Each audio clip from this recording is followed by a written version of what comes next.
Hello everyone. Kamusta kayo dyan? Welcome back to latest of Project Pilipinas #RM. Wala yung isang R. Kami naman Hello, isa, kamusta?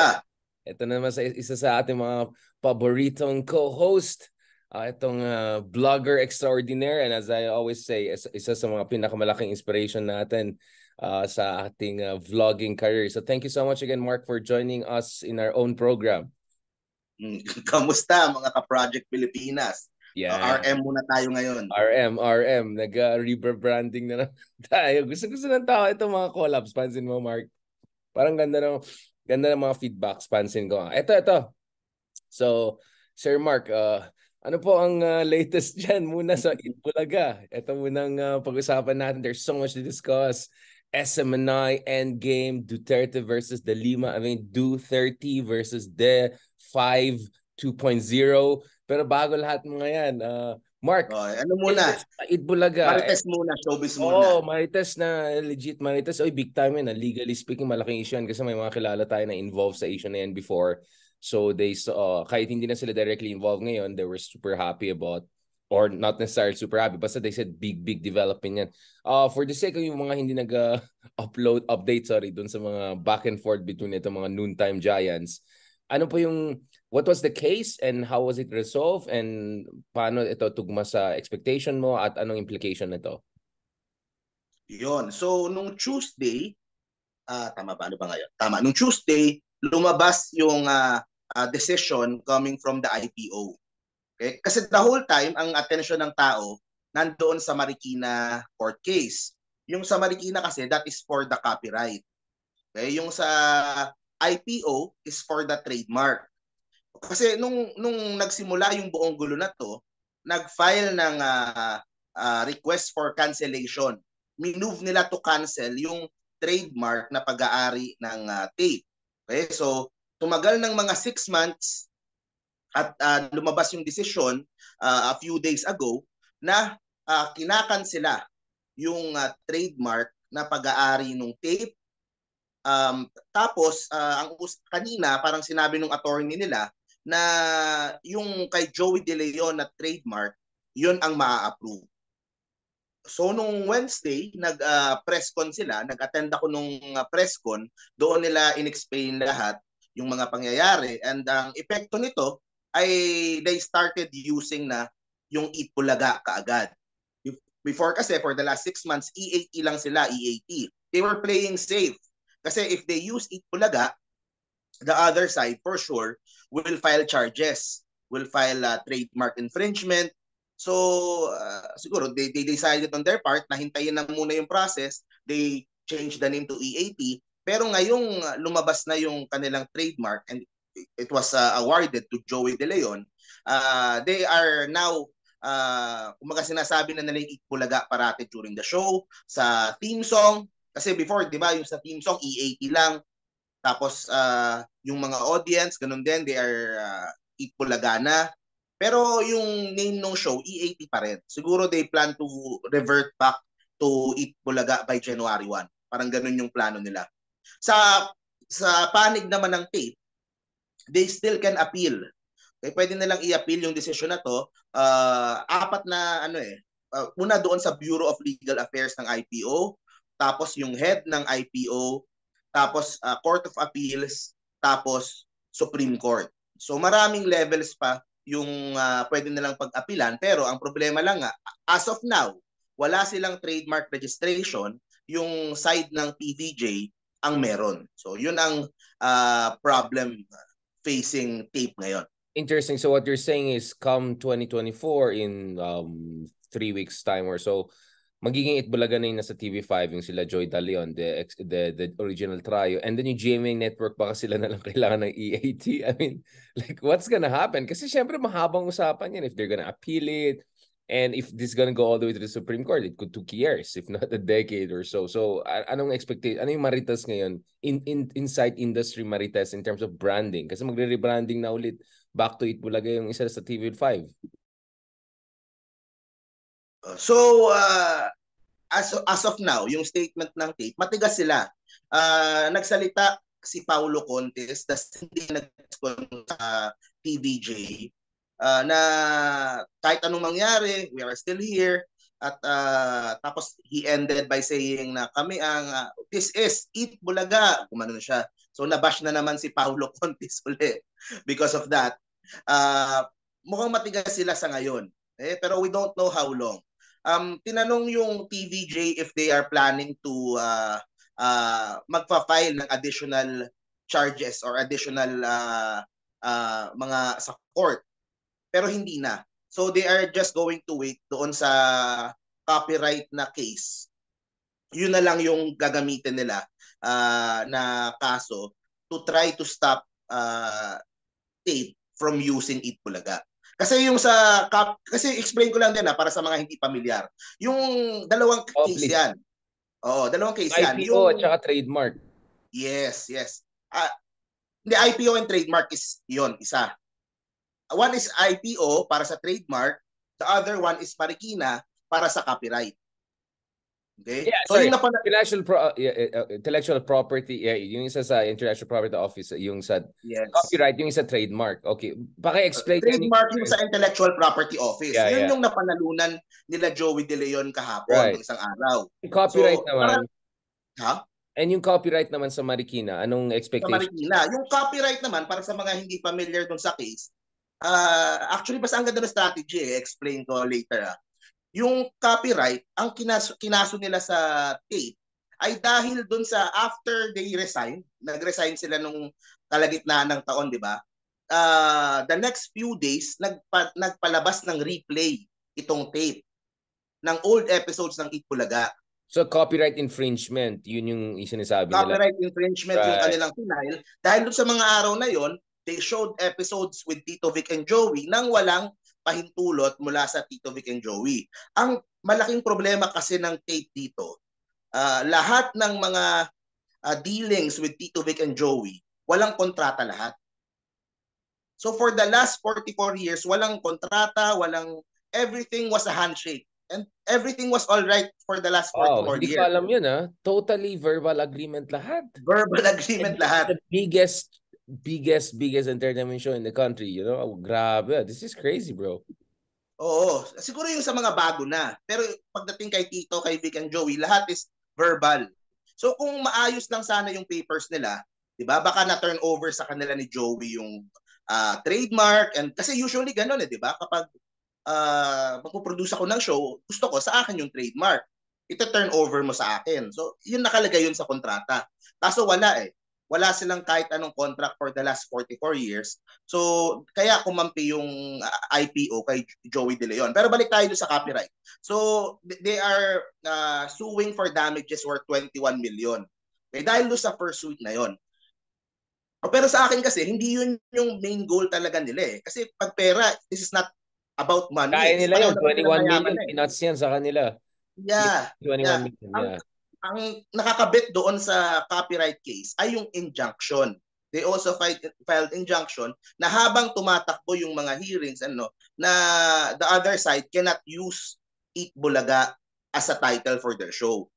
So, ngayong lumabas na yung trademark sa kanila, baka yun na lang, hintayin na lang nilang lumabas yung injunction para yung court na, yung magpipilit kay tape na palitan yung pangalan.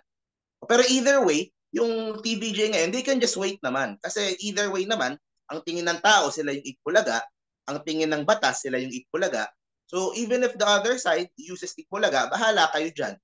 Basta kami, recognize kami ng tao, recognize kami ng IPO, okay na kami. So parang ganun yung lumalabas ngayon pagdating dito sa awayan nila.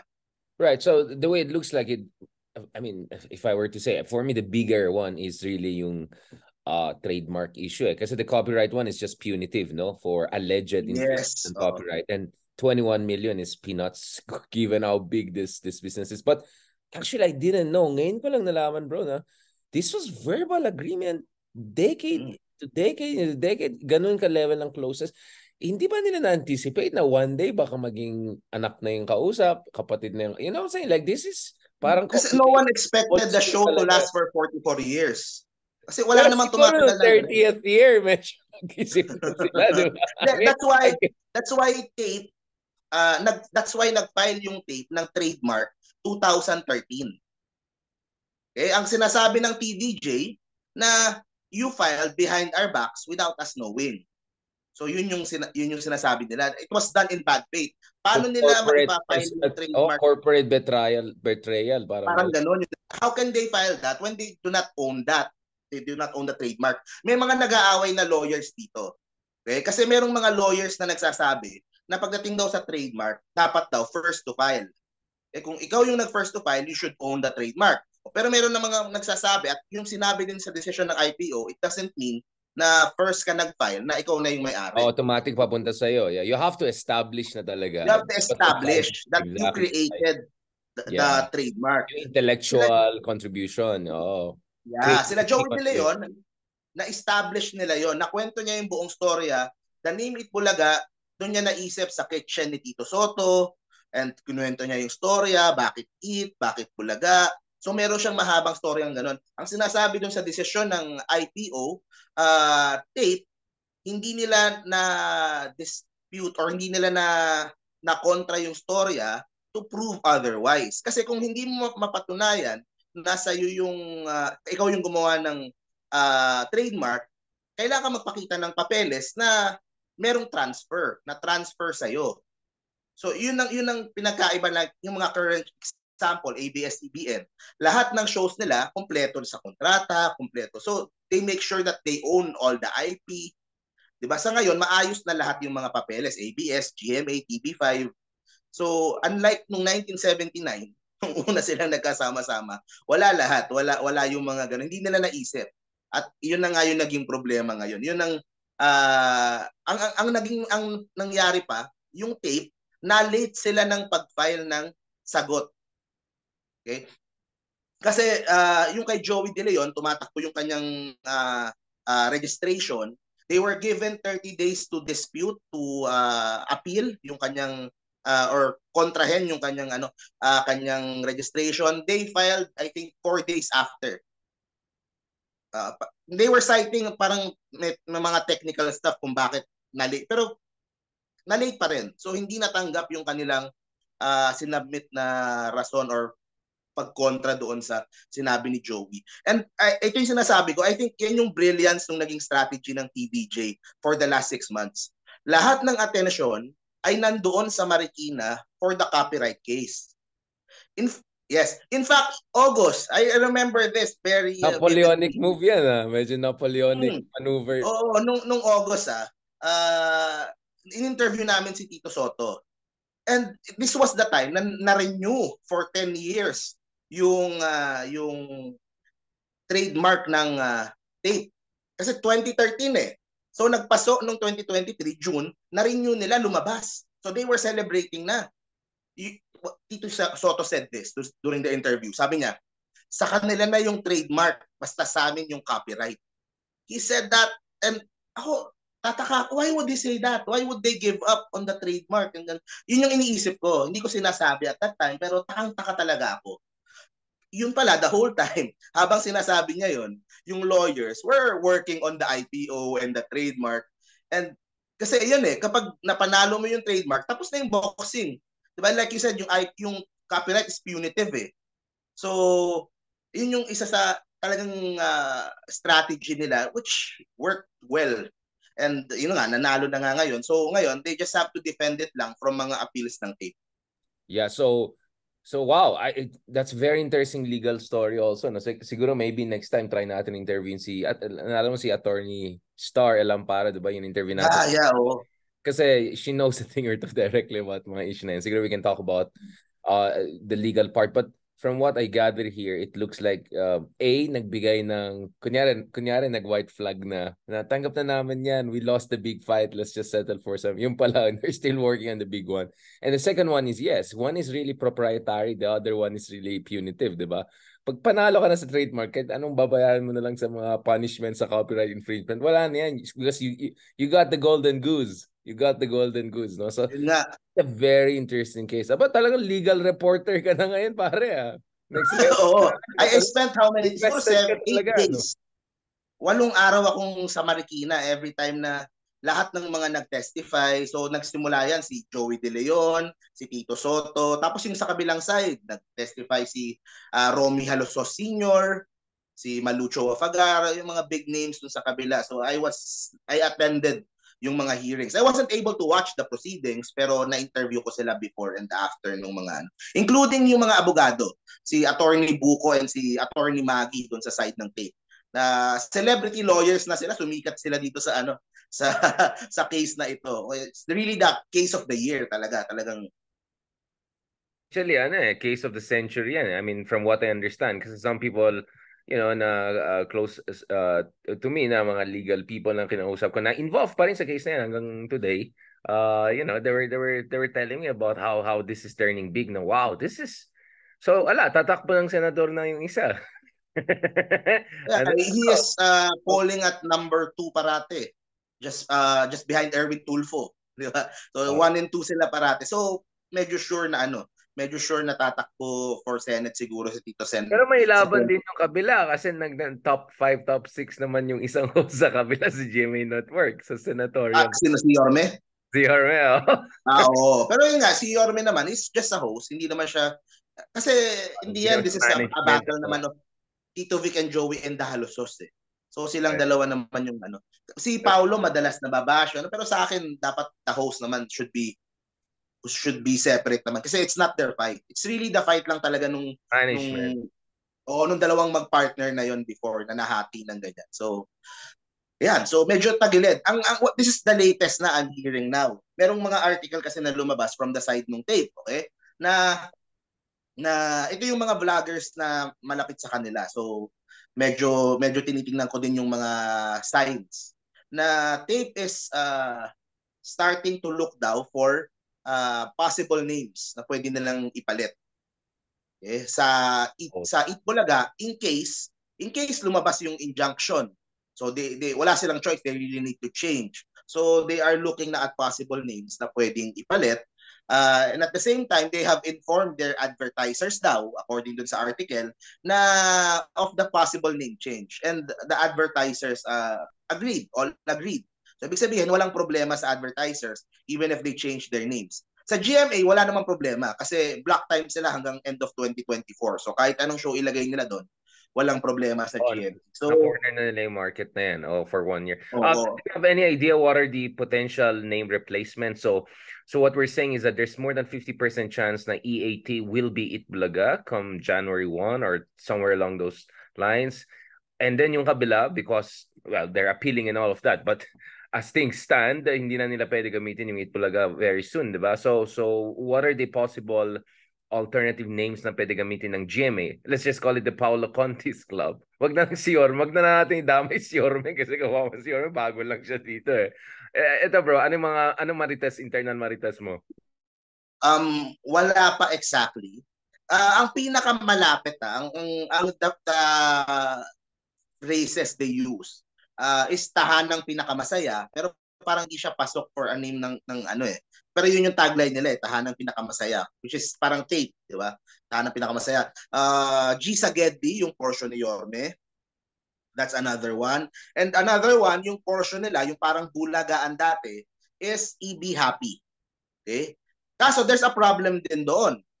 Kasi ang desisyon ng IPO includes Bulaga and EB.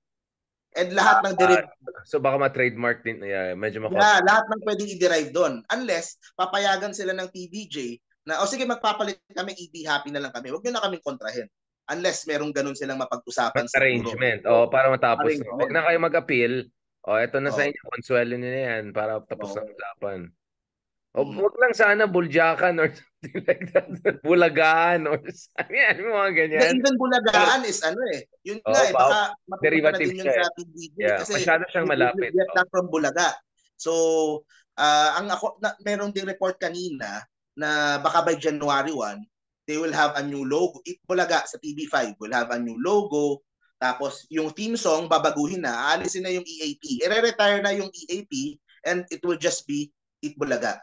Kasi ngayon, ang pangalan pa rin ng show, technically, is EAP pa rin. Hindi pa rin nila binabago.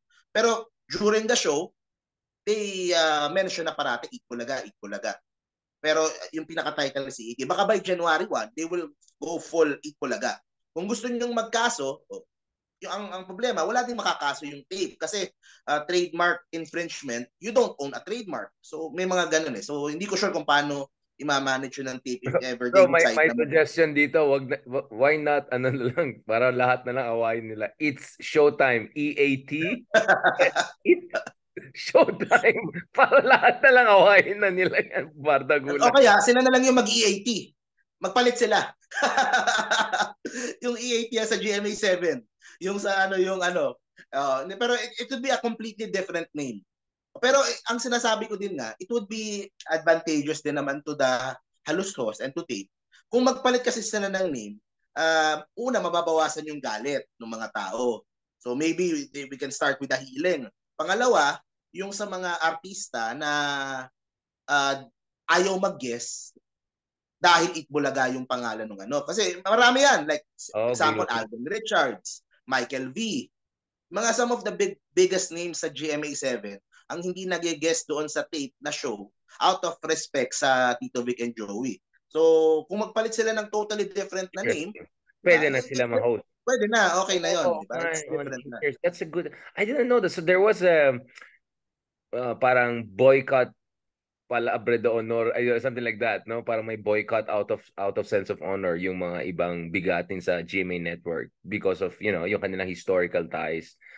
So kaya pala na parang yun nga, they had the name of Itbulaga pero parang may boycott na nangyari sa kanila, di ba? Ng mga ibang bigatin. So that could be parang silent boycott. Silent boycott. So ang mangyari dito is they will rebrand but at least they'll possibly be able to access it ng mga big names who can help them to build a whole new franchise. Yes.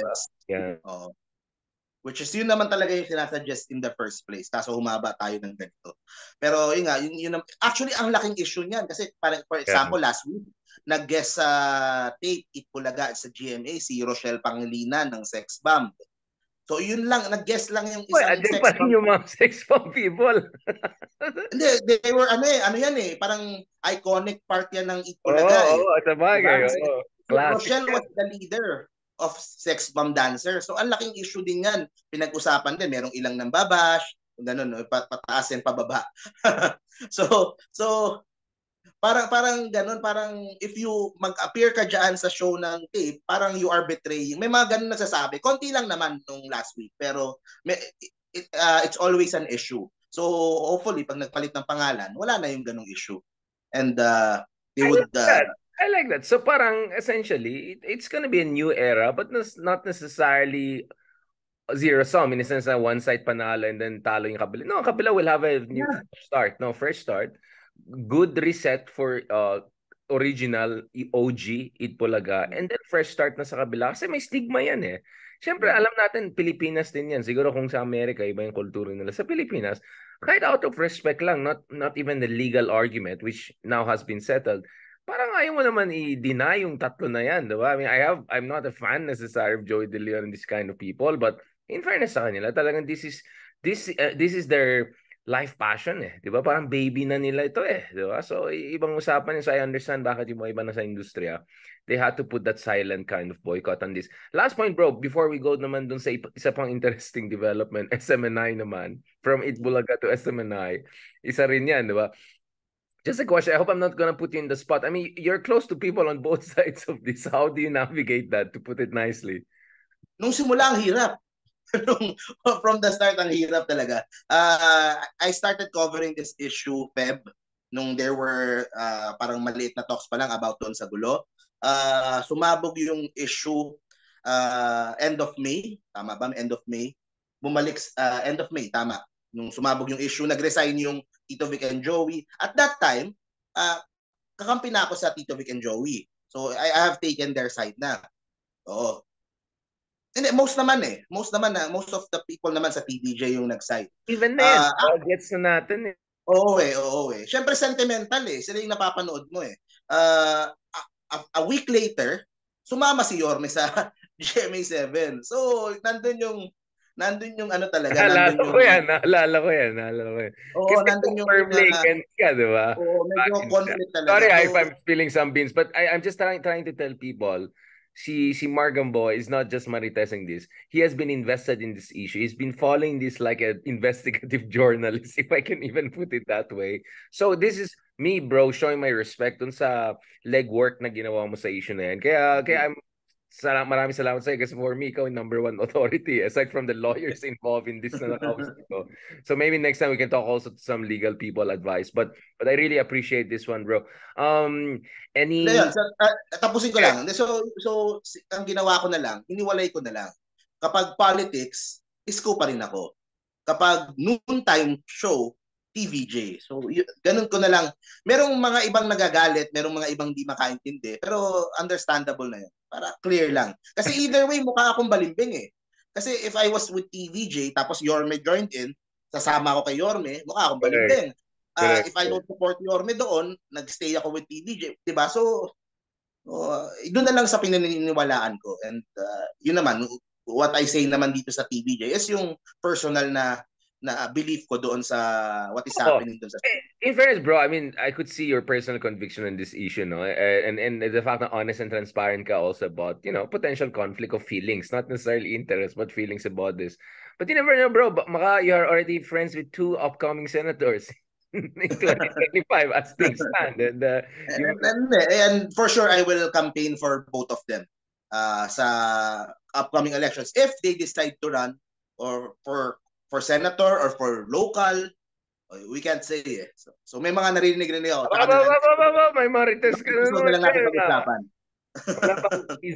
Alawang teaser.